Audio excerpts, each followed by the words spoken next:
Saudara, jelang sidang umum PBB kali ini sejumlah negara memberikan pengakuan terhadap Palestina sebagai negara berdaulat. Inggris, Kanada, Portugal, Belgia, Australia, dan terakhir Prancis secara resmi mengakui kedaulatan Palestina. Pengakuan terhadap negara Palestina diumumkan Presiden Prancis Emmanuel Macron saat berpidato di forum pertemuan tingkat tinggi di PBB yang membahas solusi dua negara Senin kemarin. Prancis juga mendorong solusi dua negara untuk menyelesaikan konflik di Timur Tengah. Pengakuan Prancis menambah jumlah negara yang mengakui Palestina sebagai negara berdaulat.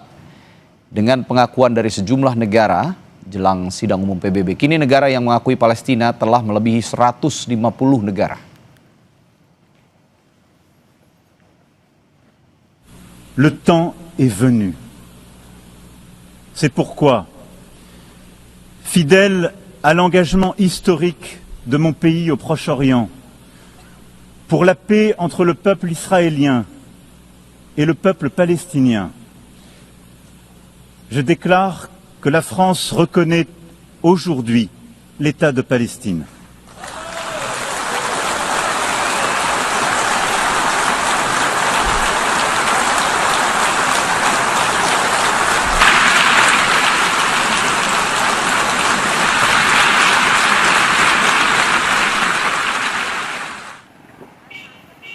Organisasi kemanusiaan yang didukung PBB saat ini masih menghadapi kesulitan dalam memberikan layanan kesehatan maupun bantuan pangan pada warga Palestina karena pembatasan yang dilakukan Israel.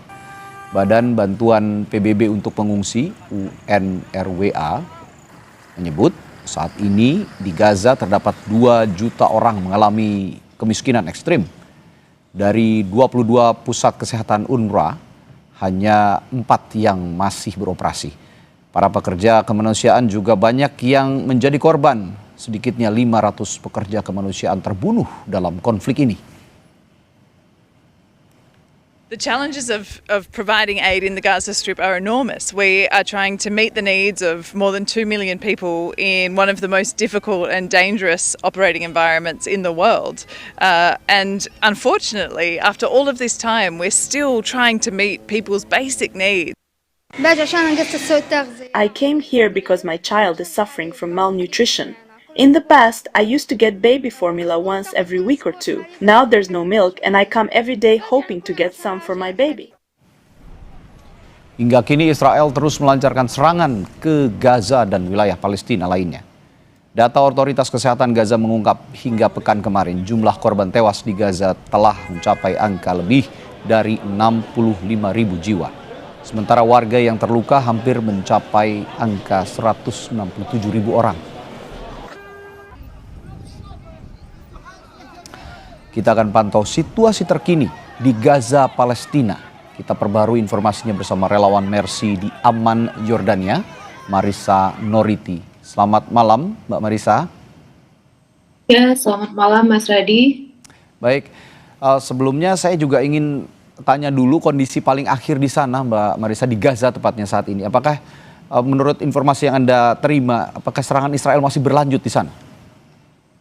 Ya, saat ini bisa dibilang serangan Israel semakin intens, terutama di area Gaza City, semenjak semakin bertambahnya negara-negara yang recognize negara Palestina. Jadi ini banyak disimpulkan oleh beberapa orang di lapangan, pekerja kemanusiaan atau orang Gaza sendiri, bahwa ini semacam bentuk reaksi yang ditunjukkan oleh pihak Israel akan ketidaksukaannya terhadap pengakuan negara Palestina, seperti itu. Dan bahkan di hari Minggu kemarin kami mendapatkan informasi di lapangan bahwa heavy bombardier kayak carpet bombing gitu di area Gaza City, tepatnya di sekitar rumah sakit Al-Rantisi, Tel El Hawa, itu bisa dibilang bomnya sangat banyak sekali dan sampai terdengar ke area Derbalah, which is jaraknya juga cukup jauh dari Gaza City. Dan saat ini kami juga mendapatkan informasi banyak fasilitas kesehatan di Gaza City sudah tidak berfungsi lagi, seperti RNTC Hospital, A Hospital, dan juga rumah sakit Al-Quds tadi malam juga mendapatkan serangan dan salah satu international staff di sana meminta evakuasi dan hari ini mungkin kurang lebih beberapa menit yang lalu saya mendapatkan informasi bahwa tentara Israel telah memasuki area Gaza City yang berjarak tidak cukup jauh dari Shifa Hospital, tidak sampai 1 kilometer dari Shifa Hospital. Seperti itu, Mas Radi. Iya, ada dukungan dari berbagai negara malah tambah gencar begitu ya, menurut informasi yang Anda sampaikan tadi, serangan-serangan pasukan Israel IDF ke Gaza City. Tadi Anda juga sempat menyinggung bahwa fasilitas kesehatan sudah mulai lumpuh di Gaza City. Lalu bagaimana penanganan kesehatan di sana? Sedangkan di sisi lain kan sebenarnya banyak bantuan yang ingin masuk ke Gaza, namun sangat-sangat terbatas untuk bisa masuk ke wilayah Gaza City. Bagaimana kondisinya?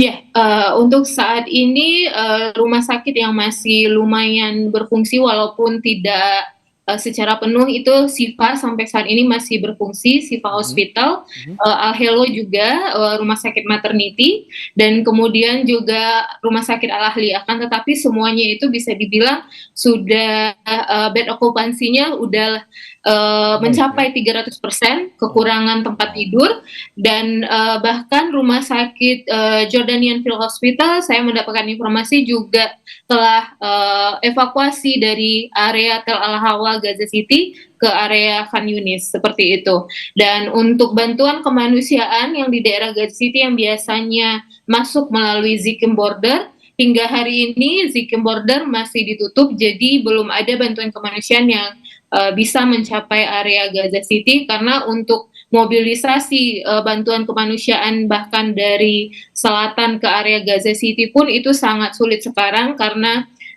cukup banyak juga warga Gaza City yang mencoba mengungsi ke area Gaza Selatan, dan itu mereka untuk jarak yang tidak cukup jauh mereka menghabiskan waktu 15 jam di perjalanan dan juga mengalami banyak kesulitan setelah mencapai area di bagian selatan, karena saat ini sudah sangat padat, sangat sulit mencari lahan untuk mendirikan tenda, dan banyak dari warga Gaza hanya tidur di jalanan tanpa menggunakan tenda karena mereka tidak bisa mendapatkan lahan. Kalaupun lahan yang ada itu biayanya juga mahal. Jadi proses evakuasi ini merupakan penderitaan, sangat menambah penderitaan warga Gaza karena mengeluarkan banyak biaya tentu saja, mulai dari transportasi, biaya lahan, dan beli tenda yang harganya saat ini sudah mencapai lebih dari $1.500 untuk satu tenda kecil, satu tenda untuk keluarga kecil, seperti itu. Kondisi kepiluan demi kepiluan yang terus setiap hari kita dengar di Gaza City. Lalu bagaimana mereka bisa bertahan? Warga Gaza bisa bertahan di tengah segala keterbatasan ini, mulai dari fasilitas kesehatan, bantuan kemanusiaan yang tidak bisa juga masuk disalurkan ke Gaza City. Bagaimana mereka bisa bertahan, Mbak? Ya, mereka menjalani hidup dari hari ke hari dengan apa adanya, dengan segala kekurangan. Mereka masih tetap mencoba bertahan walaupun mungkin kelaparan, susah mendapatkan air, tidak ada tempat berlindung di siang hari atau malam hari. Bahkan sebentar lagi Gaza akan memasuki musim dingin yang tentunya juga tidak mudah bagi warga Gaza jika mereka tidak berhasil mendapatkan tenda yang bisa melindungi mereka dari dinginnya suhu di Gaza, seperti itu.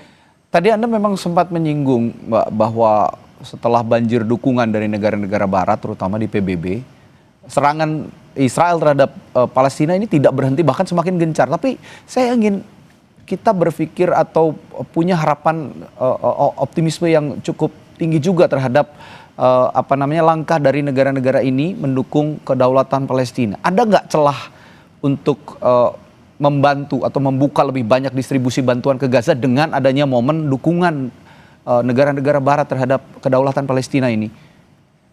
Ya, baik, saya sendiri sebagai relawan yang bergerak di bidang kemanusiaan, tentunya juga sangat mengharapkan bahwa pengakuan atas negara Palestina ini tidak hanya sebatas pengakuan saja, tetapi seharusnya karena sebenarnya untuk solusi two state solution itu sudah dari 80 tahun yang lalu dan sampai saat ini kita melihat belum ada mekanisme yang memastikan bahwa perbuatan Israel di Gaza bisa dipertanggungjawabkan melalui international law, dan bahkan bisa dibilang belum ada mekanisme yang bisa menghentikan genosida di Gaza hingga saat ini, dan pengakuan itu belum berdampak apapun terhadap penderitaan warga Gaza di lapangan, masih hanya sebatas statement saja. Jadi sangat diharapkan kepada organisasi internasional, negara-negara di dunia bahwa pengakuan two state solution ini harus dipastikan bahwa ini benar-benar berpihak pada dignity-nya warga Gaza, bukan hanya sekedar two state solution, tapi warga Gazanya sendiri tidak mendapatkan haknya sebagaimana warga negara lainnya di dunia ini. Ya, saya yakin semua masyarakat Indonesia saat ini juga terus mendoakan, terus memberikan dukungan, support terhadap warga Gaza di sana. Semoga mereka bisa menemukan solusi terbaik untuk setidaknya bertahan hidup saja, yang sekarang sangat-sangat langka, sangat-sangat sulit mereka temui. Dan kita juga sampaikan apresiasi kepada seluruh relawan yang juga terus berupaya untuk menembus Gaza City, menyampaikan bantuan, menyalurkan bantuan. Tetap waspada, tetap sehat untuk semua relawan. Kami apresiasi sangat-sangat tinggi untuk semua relawan, termasuk Mbak Marissa Noriti yang sekarang berada di Aman. Kita doakan semua berjalan lancar dan bisa menyalurkan bantuan akhirnya yang bisa diterima oleh semua warga Gaza. Terima kasih sekali lagi Mbak Marissa Noriti telah bergabung di Sapa Indonesia Malam untuk berbagi informasinya di Gaza. Terima kasih. Assalamualaikum, selamat malam. Waalaikumsalam.